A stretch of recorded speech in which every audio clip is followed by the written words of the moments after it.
All right, so we've had a question that basically asks, how do we access these Chinese and these Middle Eastern markets? How do you start? So I think, you know, for Dewald, who is some exposure in this, Dewald, I'd like to give you the opportunity first, but then Nico, from an agribusiness perspective, how do you diversify and open up markets and enter into these new markets? So Dewald first, please. Obviously, what they buy from us is an experience. I think the international consumer and the buyers internationally is exactly like our local consumers.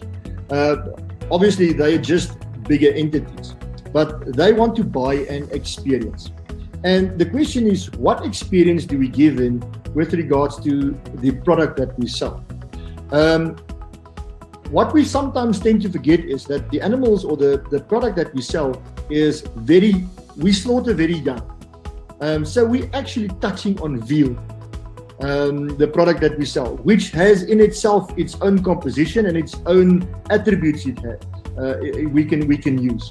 So how do we access these markets? How do we open them? Obviously, we go to a specific market. Now, physically how it works, we go to, let's use Dubai or Saudi or whatever, and we go to them and we ask them, or they contact us with regards to a product, and then they've got a certain rule, a certain set of, it's almost a tick box, which they want us to comply with. And according to that, then they come back to South Africa, they speak to our animal health department, and we either comply or we need to negotiate on these issues that we do not comply with, and how do we send it down. It's actually the drive behind this, and you must remember that it's the abattoir that exports. It's not the feedlot that exports, it's an abattoir. Why? Because the hygiene and the registration is on an abattoir level. What is inevitably the truth in South Africa is that the biggest abattoirs in South Africa is actually feedlots. So they are vertically integrated into the value chain, and they actually own the abattoir at the end of the day, which makes it, in our specific case, actually the feedlots that export, and it's the feedlot brand that are exporting, for example, Karen beef or Sparta beef or Cernic or Beefmaster for that matter. It's the feedlot brand that exports. So it is not that easy. It isn't that easy. It isn't like you just walk into Europe, for example, and you say, I would like to put a steak on your on Tesco's cover, what do you call it, desk. You need to negotiate. Now, for example, if you use Europe, and that's my final, Europe has got two things. Export to Europe, we call it a veterinary practice notice. It's a VPN.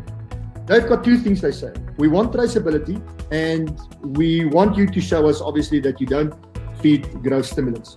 If we can show them those two, we can export to Europe. Obviously, we don't have traceability, full traceability from 6 months, and therefore we cannot show what we give our animals. Not that we give them anything wrong, but what we can't show give.